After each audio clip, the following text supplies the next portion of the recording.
Ladies and gentlemen, welcome back to another episode of the Daniel East podcast. If this is your first time, make sure you head over and click the subscribe button. And if you love the content by the end of the show, make sure you give us a thumbs up and like the content as well, because obviously all the support we've had recently is because you guys have helped share the content out there with over 8 million people. So thank you very much for that.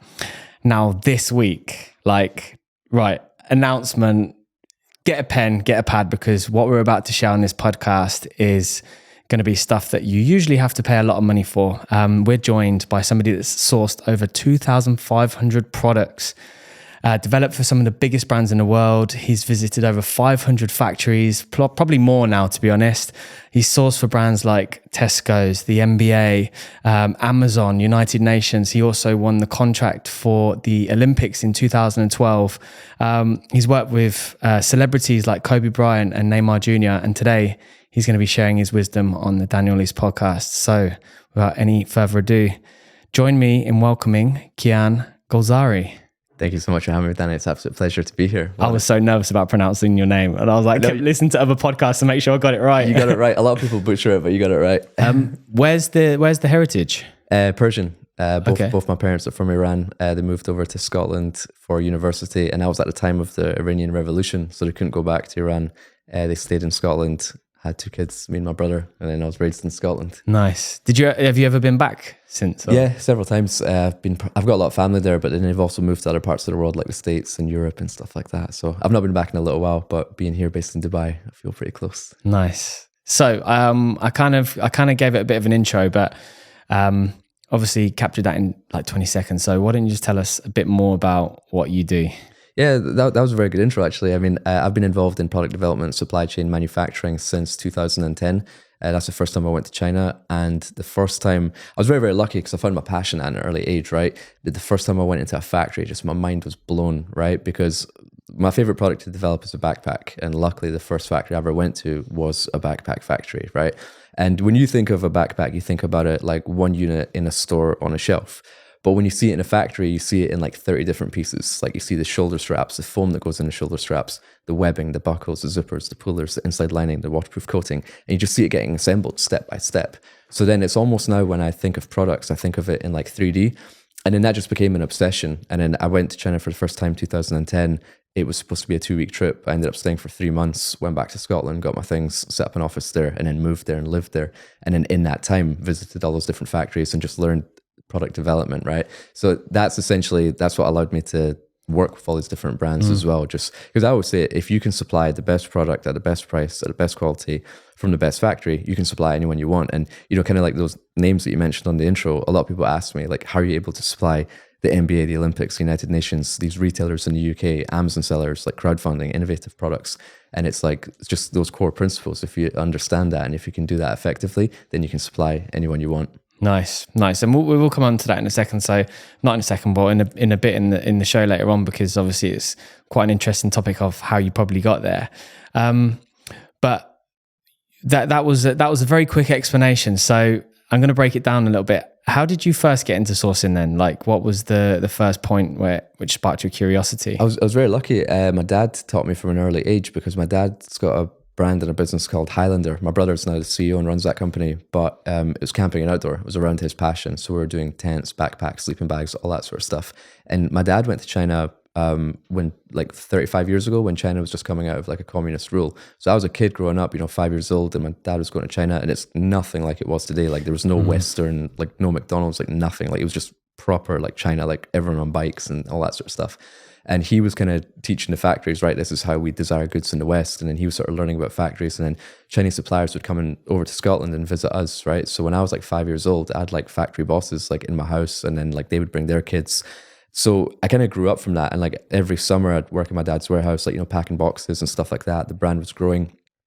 And then he said, when you graduate university, do you want to come to China with me and learn about product development? I was like, yeah, absolutely. Because I had that curiosity from such a young age. Like, why does my dad keep going to China? What happens there? Oh, he comes back to these cool products, right? We have this like business now that all kind of came from there. So I was just very, very curious from a young age. And then when I went there, like my mind was blown. I mean, if I didn't like it, I would have just kind of stopped there. But luckily I found my passion and I loved it. And I feel like a lot of people work really hard to try loads of different things to figure out what is their passion. But luckily, just because like my dad's mentorship and guidance, I managed to land there really early in life. And then that allowed me to have 13, 14 years experience up until now. Yeah. How old were you when you first went to China then? I was 22. Okay. So you're literally fresh out of university. Yeah. So you've never had a job apart from obviously working with your dad? I had a paper round. So I used to deliver newspapers. Yeah. I mean, hey man, I did one of those paper rounds that was like the high class ones, which everyone wanted, where you would literally just post like 12 papers for the posh newspaper who people wanted to pay for it. But then I had the hard slog one where I had to deliver to like 1,000 doors in once a week, you know, so. But this is actually a really interesting topic because like when I was doing paper and I was doing it before school, right? Monday to Fridays, I'd need to get on my bike. It was snowing, like it was brutal, right? And maximum I would make was like £2 or £3 a day, right? And you know how hard you work to get that £2 or £3. So at a young age, like you're not wasting money. Like if your parents give you £3 a day, you'll waste it. But if you had to work really, really hard to earn that, that is then your mindset. So learning that from a young age was really cool. But then like, you know, going to work in a family business, you could say like, oh, you're working for your dad, everything's easy. Like, you know, it just gets handed down to you. But then it was actually a medium-sized company with like 30, 40 people at the time.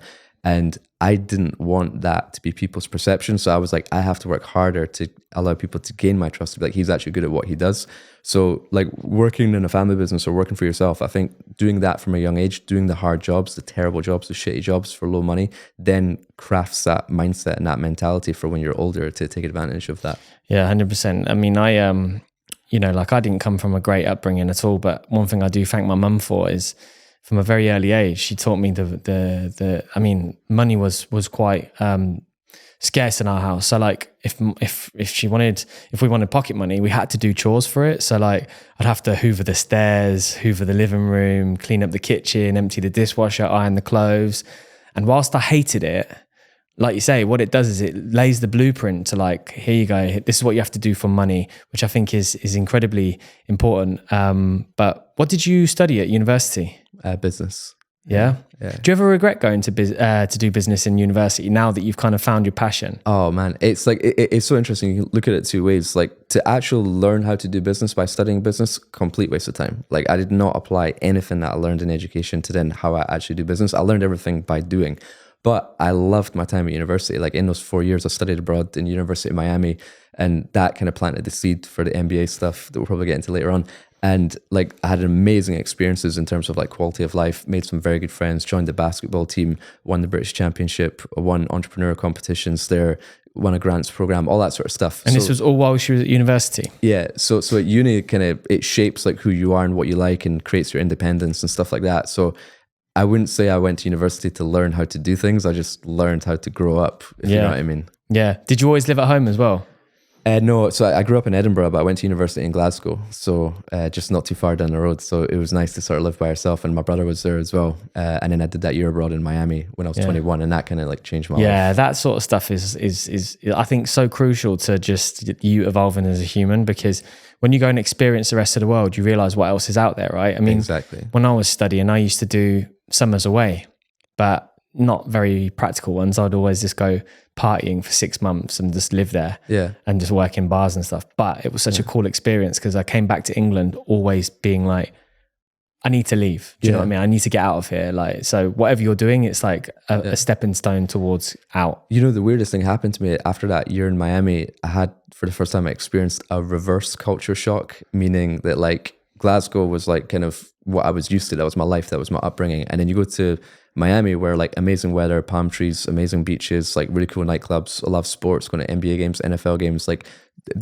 working for like really high level entrepreneurs. So like my mind was kind of blown in terms of possibilities that you can do in the world, right? And then come back to Glasgow to finish your 4th year, like it's just really small mindset, terrible weather, raining every day, not so nice food.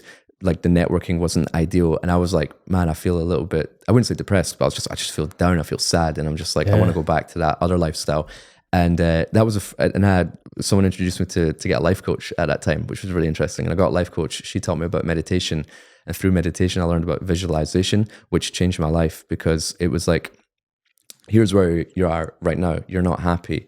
where do you want to get to? Okay, picture that dream life, but not just look at it as a picture, just actually think about it. Like, what car do you drive? What apartment do you live in? Who greets you at the door when you go in? What do you do on your weekends? Right? How do you make your coffee? What does the coffee machine look like? You visualize it down to the T. And then you kind of like get out of that meditation and you're like, right, that's where I want to get to. This is where I am now. What are the steps that I need to do to get there? And then you start putting in, right, here's my next 5 moves that I need to do. And as long as you're working towards those steps, you have happiness because you're contributing, you're growing towards where you want to get to. And that really kind of changed my life. But I wouldn't have experienced that if it wasn't for like going to Miami, going back to Glasgow, seeking that life coach, learning meditation, learning visualization. And then everything that I put in those steps like happened. I said, I wanted to get a first class degree, got that, wanted to learn Chinese, got a teacher, like all this sort of stuff. I wanted to move to China, did that, like everything I did, it happened. And then it's like, well, how powerful are your thoughts? How powerful is your mind? Whatever you put your mind to, you can achieve. So that was really, really cool. I listened to a podcast recently and obviously they talk a lot about like meditation, visualization. And this doctor was actually explaining in detail about what happens when you visualize and this guy has like helped literally people that are in wheelchairs be able to walk again, because I'm not going to butcher the description, but effectively in simple terms is when you imagine and visualize these things, basically you're growing the neurons in your brain because your brain thinks that it's actually happening. It doesn't know what's wrong, what's right from wrong, you know? So if you visualize it, your brain thinks it's real. So it kind of like pushes you in the direction for it to become real. Mm-hmm. So it's like, whilst a lot of people look at visualization and go, oh, it's a load of bollocks, like it actually preps your mind to be like, I am that person and this is how I need to act to get to that particular point. Mm-hmm. But when you come onto life coaches, you started that when you got back from Miami, yeah? Yes. Had you already graduated or at this point? No, that was my final year. Yeah. So when you visualized China, what was, had that always been a dream of yours then prior to that moment or? Not really. I kind of knew that was like the next stepping stone to kind of get to where I wanted in my career. Because if I kind of wanted to move back to Miami, but I was like, if I move back to Miami, like with what? Like I don't have any skills, I don't have any knowledge, I don't have any value add, I can't start my own business. But I was kind of like, I kind of viewed China as a stepping stone. It's like, I need to learn this stuff and then I can start any business and then I can live anywhere I want. Yeah. And the first trip back to China was when? It was November 1st, 2010. Oh, wow. Yeah. So coming up to literally 13 years. Yeah. It's interesting because that's a good date because that's the date I'm going to launch my brand as well. So, sick. Yeah. 1st November. But what was so did you always go there with the thought process of like, I just want to learn sourcing, or was it just...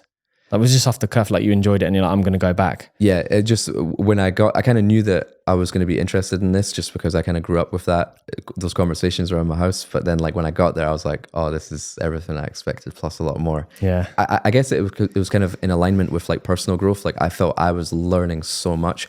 And I feel like I always go by a phrase like, if I'm not growing, I'm suffering. And it put me on a path where I know I've got so much to learn here.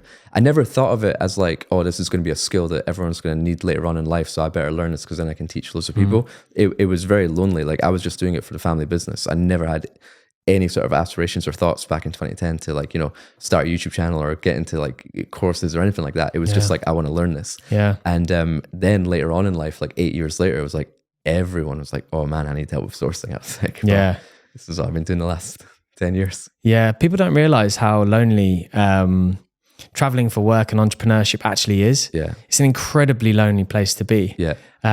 Especially when you're going to a place that you don't know anyone or you don't know how to communicate with these people as well.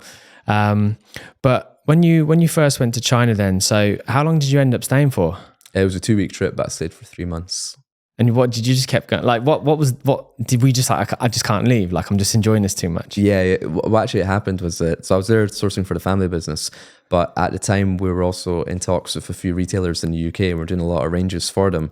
And I was like, you know what, rather than going like back and forth, let me just stay here. Let me figure this out. Let me set up an office, just send all the samples to me. I'll deal with it. I'll go to the factories and all that, which honestly, like my dad put a lot of faith in me because it's like, oh, it's your first time doing this. It's your first time in China. Like, of course you're going to make mistakes. He put all the product development, like new products coming out, into your hands. Yeah. And I loved it. And that was the time. So I went to China in 2010 for the first time. but we were also going through the tender process for the London 2012 Olympics. We got granted the license around that time. So that was when we had to do all our sort of samples, select the factories, new product development. We had 9 different categories of product for the Olympics. And I was like, all right, I'll do that as well. And I just and that was a huge like order campaign, massive part of our business as well. If I screwed it up, I would have just screwed up everything for the factory business. So. Wow. So when you actually got the contract for the London Olympics, you literally was new to sourcing. Yeah, I was doing it for the first time. But do you know what that tells me about your dad? Is he's an incredible leader. Yeah. Because he's put trust in you and gone, you do your thing. Yeah. If there are mistakes, then you're just going to learn from them. Yeah. And that's the most important thing, right? For sure.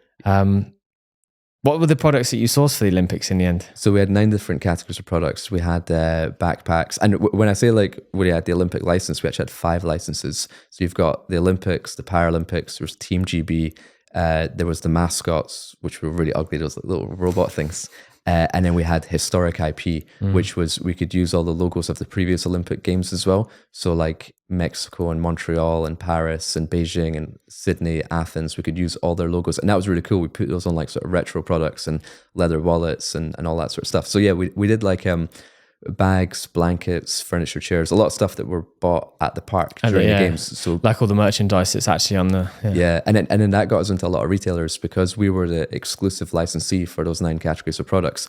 We could then approach UK retailers like John Lewis and Argos and Tesco and Sainsbury's and people like that and say, hey, we are the official license holder. If you want these Olympic Games products, you have to purchase through us. And then it was like, oh, by the way, we also have Highlanders business for camping and outdoor. So while we sold the Olympic products there and then, we also sold our our family business, Highlander, the camping products. And then that just got in year by year, that business increased. And then we did, I think, 19 different pages of product in Argos's catalog and under their brand as well. So it was like, if you've never sourced as well before, if you're listening to this thinking about sourcing, like, because a lot of people, you get these get rich quick schemes. It's like, just go on to Alibaba, buy this product and then sell it for double the price and you're going to make millions. It's like, it's not like that. Like sourcing is so challenging. Yeah. Like, so you go out, you're sourcing all these products. I mean, just quickly before we move on, how much was the deal worth for the Olympics in the end? So we had to pay them a minimum guarantee to get the Olympic license. That minimum guarantee was £250,000, meaning no matter what happens, Olympics is guaranteed 250k. And then we had to pay a 17% royalty on all the sales of Olympic product. And only once that 17% goes above 250k, then they start getting paid more than that 250k of then they're getting returning sales. So man, if those products didn't sell, but you know what was really difficult was that there was no forecasting available, right? Because if you're ordering something, like H&M, we sold 100,000 of these black t-shirts last year, so this year we'll probably sell 105,000. Yeah, last time they sold was 4 years ago. Yeah. And it was in the 2008 Olympics was in Beijing. Yeah. So we can't even go off the data of Beijing because it's a completely different country, different park, different retail system and all that. So it's like we have no previous data to go off. But the Olympics is over a 2-week period, right? Yeah. So if we're bringing in, let's say we're doing these leather wallets, let's say we think we can sell 30,000 leather wallets. Well, what happens if you only sell 2,000? Then you're stuck with 28,000 leather wallets, which is dead stock. I was going to say, because there's going to be a lot of waste, right? And then what happens if you sell that 30,000 in day one? You're like, well, we've just lost out on hundreds of thousands of sales because you can't reorder it in that time. So the planning around the quantities for the Olympics was mental. Some of it we got right, some of it we got wrong. If you want an Olympic product, I've actually got some in a warehouse. Have you? Scotland still. Which ones you got left? I think I've got some Team GB laptop sleeves and stuff like that. Oh wow! Which you could actually recycle and sell it again, but you're not allowed to sell those products after a year. They give you a year after the Olympics, so I can give it out for free, but I can't sell it. Yeah. So for anyone listening in, but yeah, okay, awesome. And then so.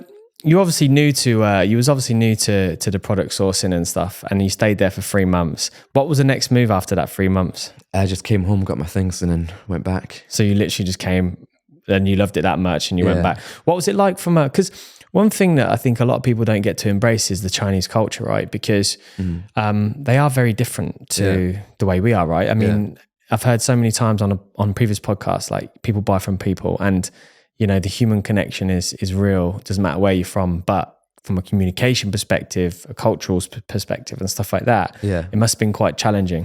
Yeah, I mean, I got along with everyone so well, and then when, as you said, people buy from people. Everyone was really, really nice. Everyone's like serious about doing business, like nicest people in the world, in my opinion. But what you watch on the media, like, you know, kind of US is at war with China, and they're like, oh, China's spying on us, Chinese are copying our products, oh, they've got underage labor, like all this random, like it's not true, right? And maybe on the politics side of things, like that's what they see.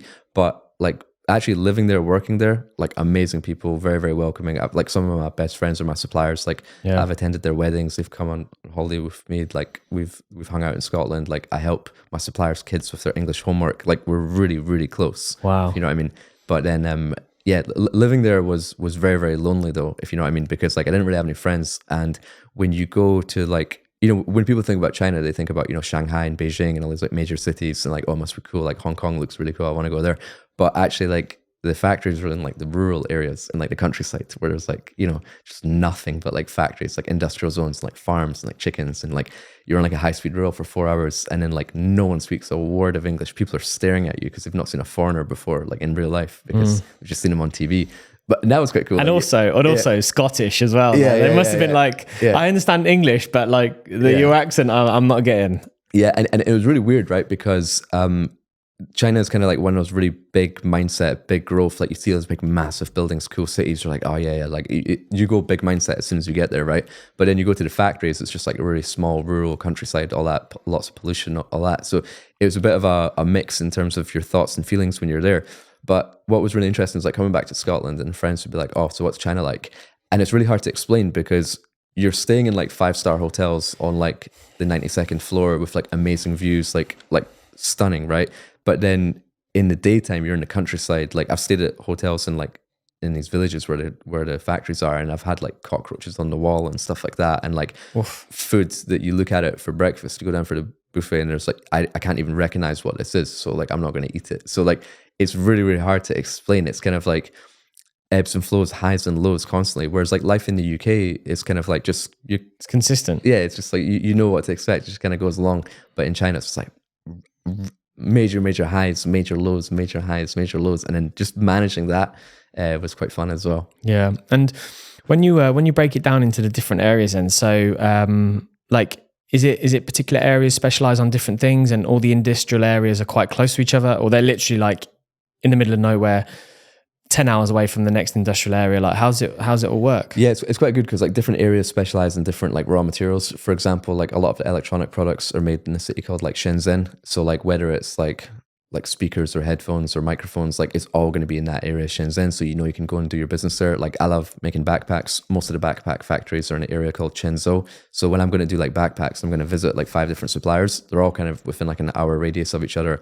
If you're buying like glass or, you know, furniture or anything like that they will be in a region. So it's not like you need to sort of jump up and down like a yo-yo, because China's like a huge country. Like I would always focus on ranges at a time to be like, right, I'm doing the furniture range, I'm doing the tent range, I'm doing the sleeping bag range, and I'll just go and visit those cities, visit those factories, get it done, and then kind of go back home. And throughout the 9 years you were there, were you actually there as a kind of full-time expat, or? I was probably there for like 4 or 5 years full time, and then after 5 years, I think when I was like 26 or 27, I kind of wanted to come back home just because I loved it there, but the pollution was too much. Yeah. It was just like it was really, really bad before. Like it's not as that bad now, but it was like I felt like an impact on your health, and like you couldn't really see 10 meters in front of you. You couldn't go outside and play football. Like it was just like that bad, even in the center. Yeah, it was really bad. And but whenever like China had some sort of like G7 summit and world leaders were coming, they would shut down all the factories for a month. It would be blue sky. It would look amazing on the media. As soon as they leave, like pollution starts again. So I was like, I kind of knew that, okay, this is not a place that I want to live. This is not a place where I want to like settle down. So for that reason, I kind of came back to Scotland, and then just made regular trips like every 3 months. And then after that, moved to a few other places. Yeah. I mean, whilst we're on that topic, I mean, the buzzword for nowadays is eco-friendly, and you know, you got COP20, it's the kind of environmentally friendly exhibition that happens in different locations each time, and it's getting a lot of flack for it being here because obviously it's an oil country, right? Yeah. But when it comes to China and all the buzzwords around eco-friendly, recyclable materials, like obviously saw some content on your YouTube page where the woman was talking about biodegradable and stuff, but how savvy are they now to want to change so that they're actually cleaning up the pollution in the air now? Yeah, really savvy, but it's only because it makes money, right? Because like they were in no rush to, do sustainable, eco-friendly products like before, but now because brands require it because of their like, footprint on environment, now like, okay, let's go figure it out, and they'll very quickly. So whatever product that you're doing, like whether it's a t-shirt, a backpack, a tent, whatever, we can now buy 100% recycled polyester. We can use eco-friendly materials, we can use organic materials, and they just go to a different material factory. But traceability is very, very important. Certification is very, very important. So all these things are they're at the forefront of it, but you just need to request it and also get the certification to back it up as well. Yeah, and in the 9 years that was in China, did you make a breakaway from your dad's business and start your own thing? Yeah, it was really interesting because I was developing a lot of products under the family business, and I loved it, but I kind of felt like there was a bit of a ceiling over my head that like I can't take this any further. And you're restricted because it's their brand. But Highlander, now you say it's quite a big brand, right? Yeah. So we're in like over 1,000 like independent retailers in the UK, and then we've got distributors in Europe, and it is a big brand now. So it's a multi-million-dollar business. Yeah. But I was kind of like, I was just restricted to doing camping and outdoor products, and I wanted to like work on other things. And when I got into the NBA business, I was like, then I started working for NBA players, and I started speaking to their managers, and I was like, oh, this could really go somewhere. I could do whatever I want. And when the e-commerce started really taking off, started speaking at some events, and then really big Amazon sellers were approaching me to be like, hey, can you do production for us as well? And it was really, really tough because I'd kind of grown the family business with my dad, with my brother, and I felt like guilty for trying to do my own thing, if you know what I mean. So it took me like 6 months to have the conversation with my brother and my dad to say like, hey, I want to step back and I want to do my own thing now. You built it up in your head, and then when you spoke about it, they're like, yeah, cool. I just want you to be happy. That's exactly what happened. We sat down in the office. They were like, yeah, cool. How can we support you? I was like, fucking hell, I've been thinking about this for 6 months. Within 10 seconds, you were like, yeah, no worries. Yeah. I was like, shit. I thought it was going to go a lot different. But yeah, so that was really cool. I mean, I still help the family business, whenever they ask, but I now focus on like some other projects as well. They're definitely going to have a lot of respect for you as well, because it takes a lot of balls to walk away from, a golden nugget. Like, that's what it is. It's the easy route. Like, not to discredit what your brother's doing, but it's an easier route to go into a ready-made business that you've grown up in, rather than go out into the big bad world and actually deal with other brands, because I mean, even from a service perspective, I work in the service perspective. Well, people don't care, like necessarily. A lot of people just don't care about the end product. They're just like, can you do it for this in this amount of time for this cost? And to deal with that, I'm sure you have that quite a lot, where you meet some clients and they're just like, especially at the beginning, maybe when you're trying to build a brand for yourself. Did you get a lot of that? Yeah, it's interesting because I think like, my brother and my dad's perspective of me, I think they just wanted me to be happy, but probably in the back of their mind were like, oh, I don't know if he's going to be all right here, because it's very difficult, as you said, to like run a supply chain for like different types of brands and stuff like that as well. And nothing really happened for a couple of years. I was starting my own brand, the travel brand, and then I was also doing some business with the NBA, and then that's how I started working with Neymar and stuff like that as well.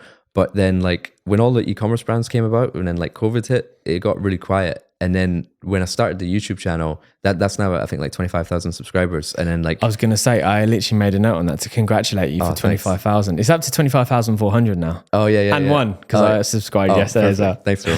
And I think that's what's really, I know, like, because my dad's retired now, right? And I know he like watches my YouTube videos, and I'm betting he's just sitting on the sofa. He's like, oh, I taught this guy everything he knows, and now he's like teaching the world. I think that must make him quite proud, if you know what I mean.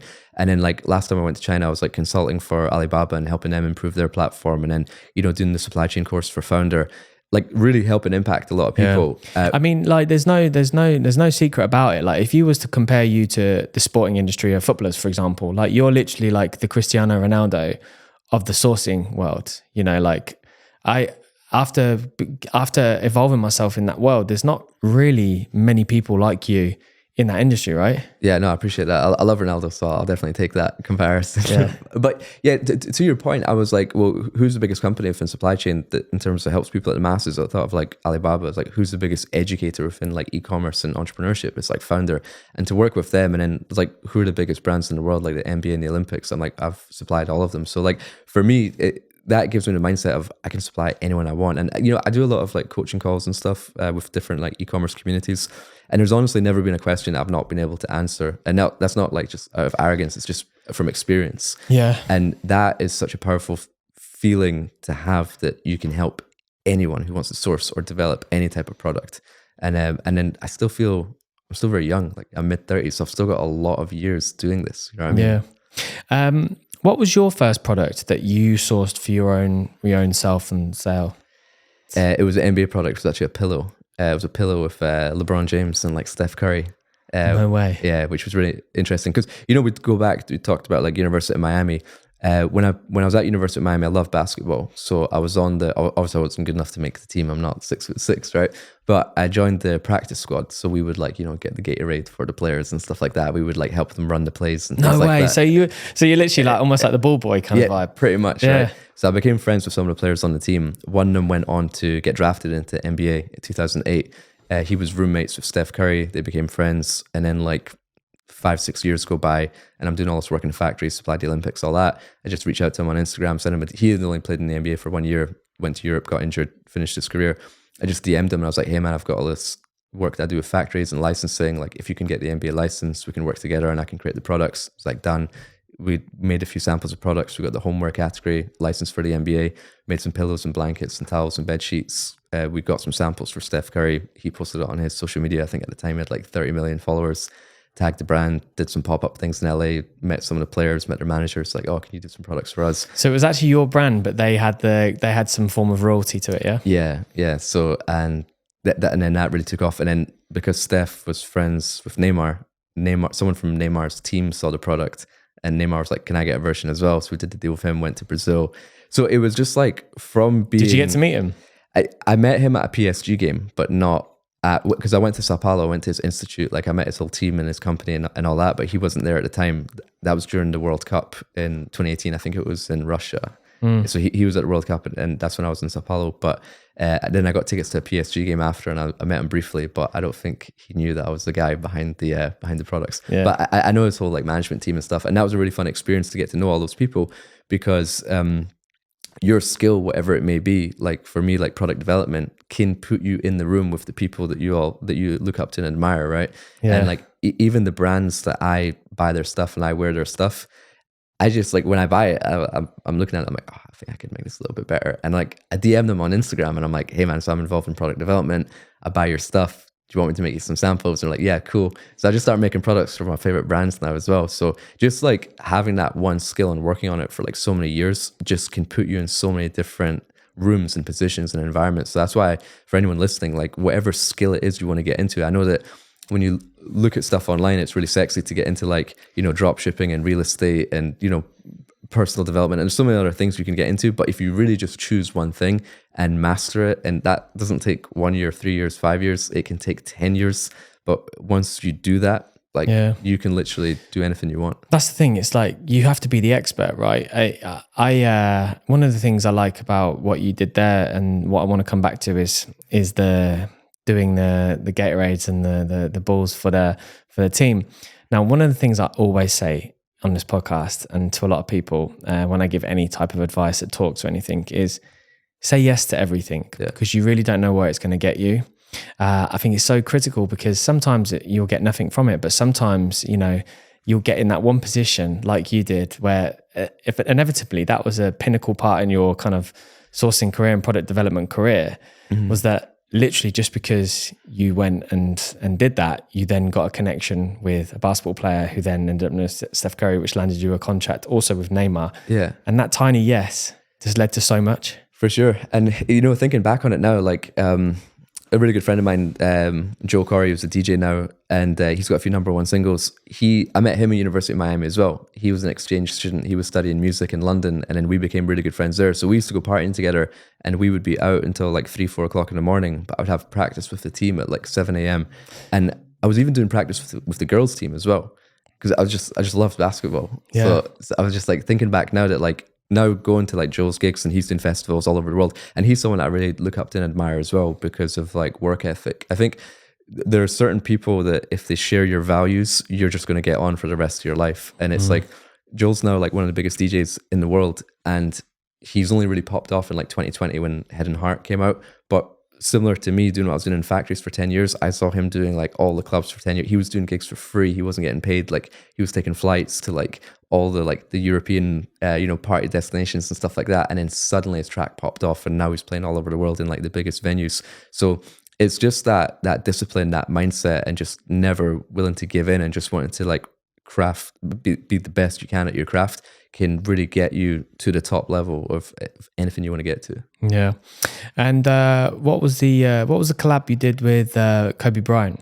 So it was after he retired. He brought out a book launch, and so he was doing a bunch of kids books. I think he had like 3 different kids books, and then we were doing the merchandise for the book launch. So he was launching the book in, I think, Barnes and Nobles in the States, and they had like 600 stores, and in Barnes and Nobles they give you like a table, and they say you can fill a table with product. You go into these bookshops in the States, it's just like a table with like books on it. So they gave Kobe like a table, and they're like, right, whatever products you want to fill. So we got on a call with his team, and we had like done like notepads and pens and a bunch of other stuff, like some pillows and just things like that from the kids' books and the characters. And then unfortunately that was the time that he passed away as well. So I had a lot of calls with his team to arrange a lot of samples.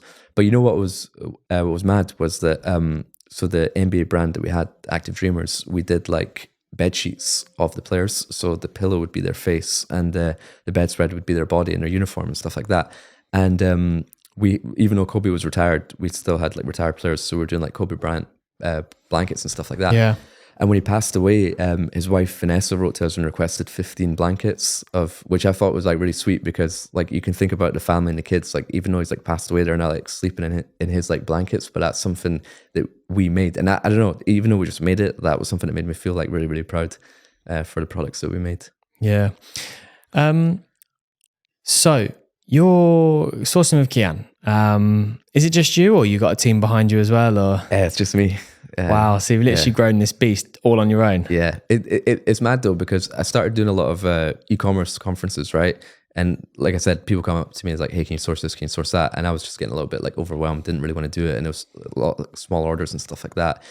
And then I was like, all right, I'll start a Facebook group, because everyone's asking the same questions. So I was like, post your questions in a Facebook group. So I made a Facebook group, Sourcing with Kian, quickly got to like 500 members, 1,000 members, loads of questions coming through. I was like, shit, everyone's got the same questions again. And then when COVID hit, I was like, you know what, I'll start a YouTube channel, because then I can just say, watch this video, and then everyone can watch it. No one needs to ask me all these questions anymore. And then the YouTube channel like really quickly got to 1,000 subscribers, videos started getting shared, and then got to 5,000, 10,000. And then now I was like, I actually really enjoy this. Like I really like making content, and just the comments and feedback that you get from people. They're like, oh, I applied these things, it really helped. I started this brand, I follow your stuff, and it's really helped me. I've saved a lot. And those messages like mean a lot. And then, but it also opens a lot of doors for you as well. Like I don't think I would have done that course with Founder if I didn't have the YouTube channel. I get asked to speak at a lot of different events. I get asked now, it's so mad. Like I did some work, posted that video at Global Sources, right? So they asked me, they're like, can you come to Global Sources? Can you make a video? Can you showcase it, etc.? And I did get paid for that. And when I when I got to the show, they're like, oh, the influencer's here. And it's just so mad for people to refer you as an influencer. I'm like, I'm not an influencer. Like I'm a product developer, but just by chance, because your message is good, then people think of you in that light. But then it now opens up. You are what an influencer should be. You know, you have some influencers that don't look like the pictures and stuff like that. But whereas you actually provide value to people's lives. Yeah. You know, like you actually help people with the blueprint of setting up a business rather than just posting a photo in a bikini. So if anything, you are the real type of blueprint for an influencer. Yeah, true. Yeah, now you put it that way, that makes sense. But the whole media side of things, that is like Sourcing with Kian, like the YouTube channel, the Facebook group, and whatever else comes with that. But yeah. Do you monetize the knowledge or not? I didn't initially, and I didn't really want to, in terms of like the Facebook group was all help. The YouTube channel is free. But then I did want to do a really, really in-depth course. And then I was kind of went through that battle in my head of, I'm not a course guy, and I don't want to discredit myself by putting out a course and stuff like that. But then Founder reached out to me and they were like, can you do a course for us? And that was a platform that was an organization, a company that I was really proud of, that I'd listened to consumed a lot of their content. Yeah, I'm a part of the Founder Plus stuff, and the stuff that they talk about is really good. Nice. Good. Yeah. So. And went over to Australia and filmed that in their studio, and became really good friends with Nathan Chan, the founder. Actually just released an episode yesterday where I interviewed him as well, which was really cool. So, and then that opens up a lot of doors. Again, similar, we're talking about, what we're doing back in Miami. Like, I knew that doing the content with Founder, that Nathan has interviewed over 100 billionaires, people that I really look up to, like Tony Robbins and Ray Dalio and Gary Vee and Tim Ferriss. It's mad because there's not many billionaires. Ryan Holiday. Yeah. It's mental. So I was like, when I became good friends with Nathan, I was like, man, like the network that he's got, like, is one phone call away now. I've never tapped him up for that to be like, hey, can I get an intro to Tony Robbins? But I know that if there was ever a time and a place, that like that connection is so valuable. And just the overall sort of message and value that Founder provided was an organization that I was really proud of. So that's how it is monetized. If anyone wants to learn product development or supply chain, they can get any of the courses through Founder. Nice. What makes a good product? Solving problems. 100%. Like, I feel like within the e-commerce industry, a lot of people just see something that's already selling and I'm like, how can I make it just a little bit better? Like, can I change the color? Can I make it a little bit bigger? Like, if I add this like NFL logo on it, will it sell now into a new market? But really, like, the products which really move the needle are the ones which solve problems. Like, for example, one of my favorite products to develop was these two guys in Scotland, and they came up with this idea for a sleep scarf, because the traditional like U-shaped travel pillow doesn't work, right? Your neck still gets sore moving forward, it still gets sore to the side. And they're like, well, the problem is people can't sleep when they're traveling. So what we did was develop this like fleece scarf that goes around your neck. It's got foam inside and it's got this like plastic X-shaped thing that you just put under your neck and you can literally place it anywhere and sleep perfectly, right? Really? And the cost of that product was pretty much the same as the cost of like a normal U-shaped travel pillow. And that product sold over 1 million units. And it's like, we solved a problem that people couldn't sleep while they were traveling. And then that created a massive business. So that's why I really like the crowdfunding industry. Like I look at a lot of projects on like Kickstarter and Indiegogo, and I'm working with those guys now as well, because they're all about solving problems through products. And I think they're always the ones which stand the test of time, and they're the ones that you can build a culture around. They're the ones that you can get protection like patents and molds and things like that around. And that's real defensibility. Yeah. And how did you actually develop that product? Like, how did you go into the mindset of it? Like, because I suppose it's something that you've never done it before, right? So yeah, I think with all the products that I've done, I've always like learned by doing. So for example, in the camping and outdoor business Highlander, like if I'm developing a tent, like I'm sleeping in it. If I'm developing a sleeping bag, again, I'm sleeping in it. If it's a hiking backpack, I'm hiking with that backpack, right? Whereas too many people I see, they buy a product from Alibaba, they ship it, they sell it on Amazon, and they've never actually used and touched and feel the product themselves.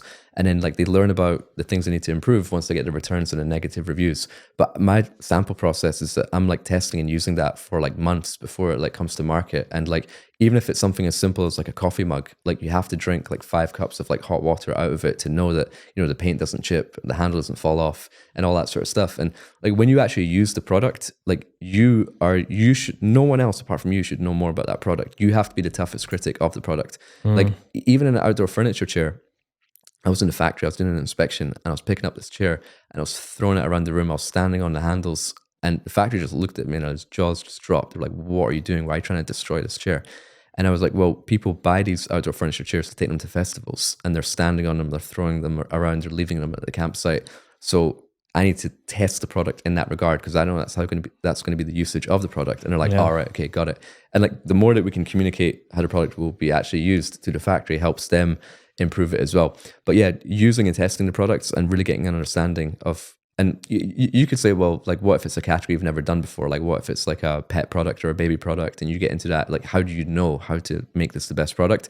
So that's why I always like to start with products that I'm passionate about first. But then if it is a product where I don't know anything about, then it's like you can go to places like the Canton Fair, you can order samples from the best 3 sellers on Amazon, you can use and test them yourself, and then you can also give them to people like focus groups or people that you know who are passionate about those products and then utilize them. And a lot of people work with influencers as well, and they're like, hey, like I'll pay you X amount, can you post this product? And it's very transactional. But I always find that if you're developing a product and you involve the influencer at that development stage, then they make suggestions on the product, you make that into the actual product, and when it comes out, they feel a lot more aligned and they feel a lot more passionate about promoting it because they're like, I was involved in the product development process of this product. Whereas a lot of people just skip out that product development process. They just go straight, find something online, order it, sell it, and they try and optimize it through SEO. Yeah. I mean, I can resonate with that because there's when I was sourcing for the ecom packaging, what I did was the product that I'm selling, the product that I created, I ordered other products from all around the world because I wanted to see what their fulfillment was like. And the amount of products that came destroyed, like literally like smashed to pieces. And I was like, right, okay, so obviously I need to make sure that the e-com packaging for this is good. So when I ordered the e-com packaging, I went into so much detail to the point of what I wanted to know: the thickness, how many layers. And then I got them to send me samples, and I folded the boxes up and I stood on them, and I'd stand on them for like literally, and I'd put like heavy weights on them for a couple of hours on end, just to see how they stood with the pressure before I even was like considering ordering them. Because I was like, I need to make sure that the journey is so important. You know, it's crucial. Even, I mean, and we're not even talking about the product here. We're talking about what it just goes into. And I feel like, going back to what we said earlier on, a lot of people focus on the get rich quick schemes, and it just, for me, it just never makes sense. Because if you think about the longevity of a product and how it makes people feel, and actually taking care of a customer's need, that is going to build you far more revenue in the future just through repeat customers. For sure. And then that's going to build like loyalty as well. So whatever future products that you do launch, you don't need to launch it to a new audience. You just keep launching it to the base and the community that you've already built. And then on top of that, when it comes to, if you ever want to sell your brand as well, your brand is way more valuable if it has a community behind it. Yeah. We talked about patents earlier on very briefly, but how do you, like, you get a product patented, how do you then, like, what is the process to make sure that other people don't patent it? Because it's just effectively like, it's a documentation that says like, this is my kind of like, this is the way I build it and nobody else can copy this. Yeah. But how can you actually physically control it? Yeah, so there's two types of patents. So you've got your design patent and your utility patent. The design is actually what the product looks like, the shape of it. And then the utility is the actual function of the product. The utility stands way better because like people can't actually copy the function of that product. Like think of a drone, for example. If someone was to patent the drone when it came out, it's like you can't have a flying obstacle like this. But if we talk about the design, you're talking about like a Coca-Cola bottle. Well, I could make it a little bit wider. I could make it a little bit taller. It will kind of look similar, but it's no longer infringing that design. So there's always ways around it. But I think with patents as well, you have to be really, really self-aware of how innovative is your idea, because a lot of people treat their first product or their product as, oh, this is my baby, I don't want anyone to copy this. Whereas, how did you get the idea for your product? Like you kind of saw something that already worked in the marketplace and you improved on it slightly. So only if you have something of real innovation that's never been done before, that I am the first person to bring this product to market, that's when I would start thinking about a patent. And then a lot of people think about, well, what if my supplier copies me? And I kind of do like trainings and teachings around like, you know, finding the right supplier for your product. And I kind of go of a system like a funnel, like a 10, 5, 3, 1, meaning choose your top 10 suppliers, narrow it down to 5, which you have the best communication with. You like their certification, number of years in business, what other customers they've supplied, get samples from 3, and then order from 1. And in that process, if you have a really, really innovative product, you're like, well, I'm not going to share my product idea with 10 suppliers, and then I'm only going to order from 1. So the 9 that I don't order from now have my idea. So let's just say your product idea and innovation is this new electric toothbrush, which brushes your teeth on 2 rows. It's never been done before. Well, I would just make a basic specification sheet and of just like a normal electric toothbrush. And now I'm going to start my 10, 5, 3, 1, get my samples, check my pricing, see who I want to work with. And when I chose the supplier that I want to work with, then I'm going to reveal my innovation to them. So only the factory that you end up working with is the one that actually gets to see your product idea. And then if the product actually takes off, then I would file the patent, because a design patent is normally around $4,000, utility patent around $15,000. And it would be a shame to file the patent and then for whatever reason the product doesn't take off. But if you can kind of see your product selling, then you can quickly go to patent it. But you can get a provisional patent, which kind of holds it, and that's for like $100. Yeah. So I'd get a provisional patent first. Do you have the same opinion on trademarks then? Trademarks, I would definitely recommend doing once your brand is like start to sell as well, because the issue of trademarks is that if someone in China, they go by a first to file basis. So if a company in China files your trademark, they can block your shipments from going out unless you pay them a lot of money. So, but again, and then trademark's not that expensive. It's like a few $100s. So if you do have a brand, it is wise to get a trademark on it, just so that you can control, no one else can control what you do with that brand in other countries. Yeah. So I'm starting a business. Yeah. I'm completely new. How do I go about sourcing the right product? I don't have an idea. So what would be your suggestion? Because the reason why I ask is because a lot of people listening to this podcast, I'm sure, will message me and say, oh, I'm looking for the right business, but Yeah. I know I want to be a business owner, but I don't know what to do. So like, I go on to Alibaba, for example. What do I look for? Sure. So the first thing I would ask myself is, we talked about it before in terms of problem solving. Whatever product you want to do, you have to be able to answer the question, what problem am I solving? Once you're happy with that, right, I'm solving a problem for this particular customer base, great. Then I want to turn that idea into a specification sheet. Nothing complex, just a one pager, which has got the material, the dimensions, the size, any sort of special type of packaging certifications you require, just your product ideas on a one pager. And then let's say our starting point is Alibaba. There's loads of other places we can go, but Alibaba is kind of like the biggest database. So will give us our most important like touch points. When you go into Alibaba.com, you can search by products. So you can search by manufacturers. A lot of people search by products. And this is a really, really big mistake, because if we type in outdoor furniture camping chair into products, we'll see camping chairs for $4, for $8, for $12, and they all look the same based on the image. And you're like, well, I'll go for that one because that's the cheapest one. But really what's happened is that one's cheap because they've used steel rather than aluminium. They've used like a really cheap polyester fabric rather than a nylon fabric. So there's so many things that we can't tell by the image, so we should never go off price. The purpose of Alibaba is to find the best manufacturers. So I would type in outdoor furniture camping chair into suppliers. And then after that, next thing you want to select is verified. It must be a verified supplier. And that just means that a third party has gone in and verified that they are who they say they are. So SGS, Intertech, TUV have gone in like, right, there's 300 workers here. There's 25 sewing machines. It's 80,000 square feet premises. Like, here's the certifications. We've looked at company documents. Here's the number of years we've been in business. Here's photos of the production line. It's all verified. So what I see there has been verified by a third party. Right, I'm happy to move forward with them. Then you can also, down the left side of the page, you can see certification. And I will select BSCI and ISO 9001, which are like quality standards. So if they have that certification, it means the factory's been audited to a certain standard. So I'm happy with that. So now you've got all these like furniture chair suppliers, which are verified, have the right certification. And then I'm going to look at number of years in business.